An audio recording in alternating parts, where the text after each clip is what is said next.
Buenas tardes, mi nombre es René Guevara Jiménez, de estudiante de la carrera de Derecho, octavo semestre. Dentro del proyecto de servicio comunitario, consultorio jurídico itinerante, vengo a hablarles sobre violencia intrafamiliar. En la actualidad existe una gran preocupación social referente a la violencia intrafamiliar y en los últimos años determinadas conductas que han evolucionado hacia otro tipo de manifestaciones, como el caso de la violencia filioparental. Un ejemplo claro de la violencia es la actual situación que pasamos con la pandemia. Muchas familias en su casa, el mismo encierro tiende a que haya violencia de padres a hijos, de esposos, y todo eso engloba una parte de lo que es la violencia intrafamiliar. La violencia intrafamiliar o violencia doméstica engloba una serie de comportamientos violentos de una persona sobre otras, que suelen ocurrir dentro del ámbito familiar, pero no exclusivamente en él. Por tanto, dicha violencia se da en unas circunstancias y en otros escenarios que por sus características deberían cumplir otro tipo de propósito, como sería el de la protección o bienestar hacia las personas que conviven en él, o hacia las personas con las que se haya tenido o tenga una relación sentimental. Muchas familias nos conversan y hemos palpado de que padres por efectos del alcohol, las mujeres por efectos de los celos, los hijos incluso por las malas juntas, comienza la agresión personal.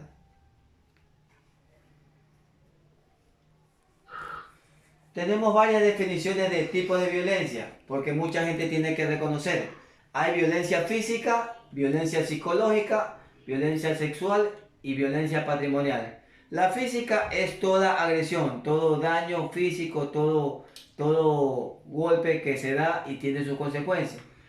La violencia psicológica constituye toda acción u omisión que cause daño, dolor, perturbación emocional, alteración psicológica o disminución de la autoestima de la mujer o familiar agredido. En este caso, llegamos nosotros como padres y no sabemos tratar bien a nuestros hijos.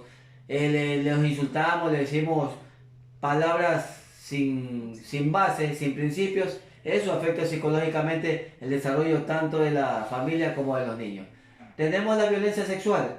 Se considera violencia sexual la imposición en el ejercicio de la sexualidad de una persona a la que se obliga a tener relaciones o prácticas sexuales. En este caso estamos claros las violaciones que hay por personas desadaptadas. Y la violencia patrimonial es la transformación, sustracción, destrucción o retención de o distracción de objetos, documentos personales o valores, derechos patrimoniales o recursos destinados a satisfacer las necesidades de las víctimas. Tenemos la base legal de la violencia intrafamiliar. Tenemos el artículo 155, el cual nos indica violencia contra la mujer o miembro del núcleo familiar. Se considera violencia toda acción que consista en maltrato físico, psicológico o sexual ejecutado por un miembro de familia en contra de la mujer o demás integrantes del núcleo familiar.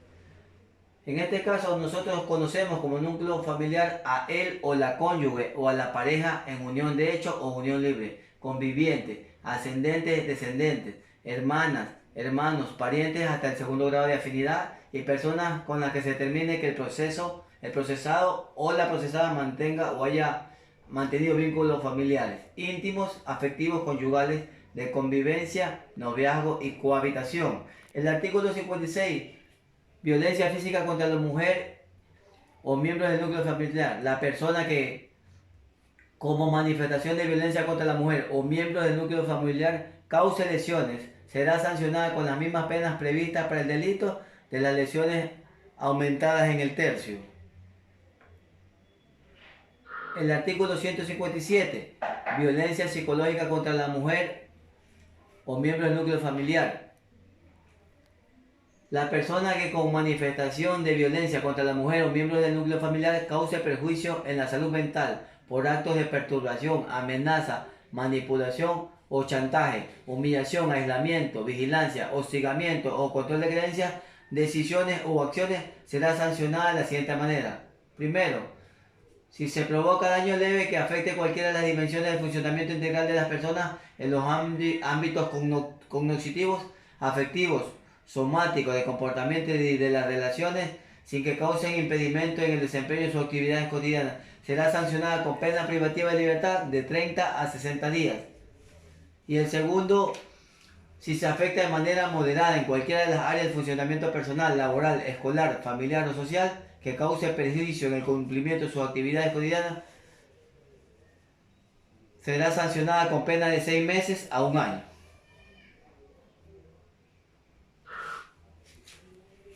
Y en el artículo 158, violencia sexual contra la mujer o miembros del núcleo familiar, la persona que, como manifestación de violencia contra la mujer o un miembro del núcleo familiar, se imponga a otra, la obligue a tener relaciones sexuales u otras prácticas análogas, será sancionada con las penas previstas en los delitos contra la integridad sexual y reproductiva.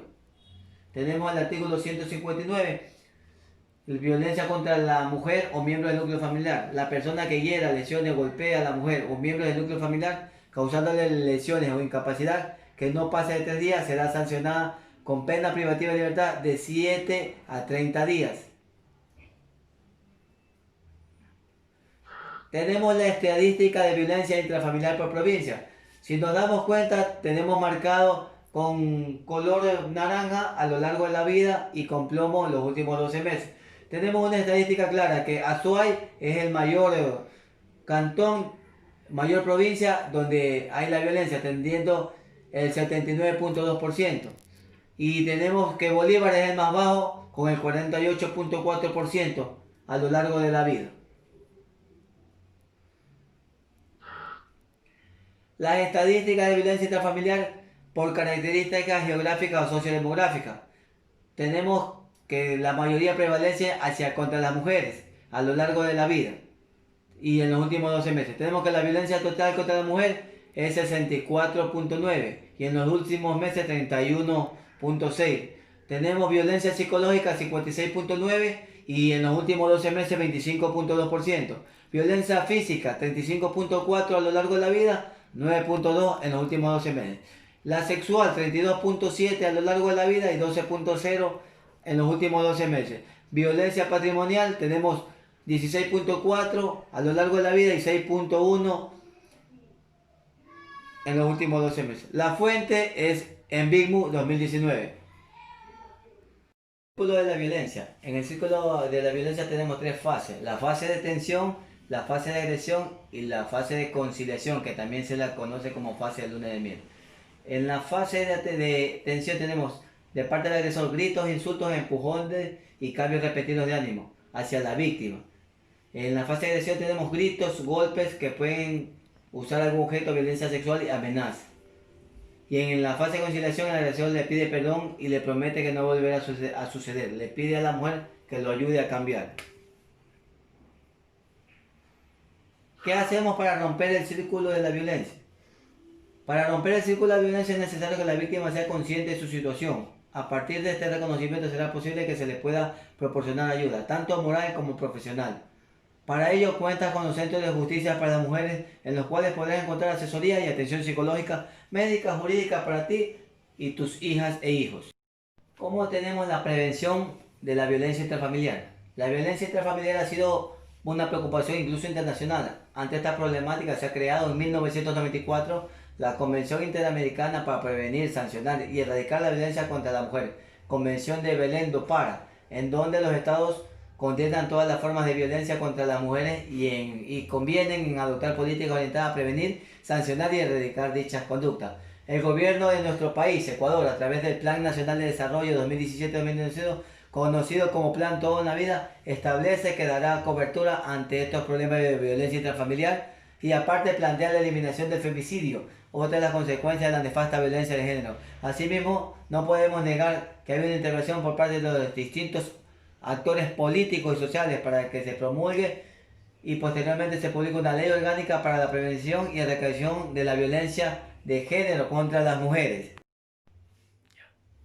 En conclusión, la violencia intrafamiliar y de género es una problemática estructural que atraviesa todas las clases sociales, por lo que hay que educar para cambiar la cultura y lograr que en nuestra sociedad se denuncie la violencia y se condene socialmente a este accionar. La violencia contra los niños, niñas y adolescentes y mujeres constituye una de las más frecuentes formas de violación de los derechos humanos, expresada muchas veces en el ámbito familiar con graves consecuencias para las víctimas. La violencia intrafamiliar se da en todo el ámbito social y cultural, Una de las causas para que se dé la violencia intrafamiliar son el bajo factor económico de la familia, el consumo del alcohol en cantidades exageradas, estupefacientes o drogas, la diferencia de crédito. La gran mayoría de mujeres son maltratadas en su familia por sus cónyuges o convivientes. La agresión se la realiza cuando está bajo los efectos de drogas, se está de estupefacientes y sustancias psicotrópicas, ya que se pierde así los sentidos y se transforma en unas personas violentas.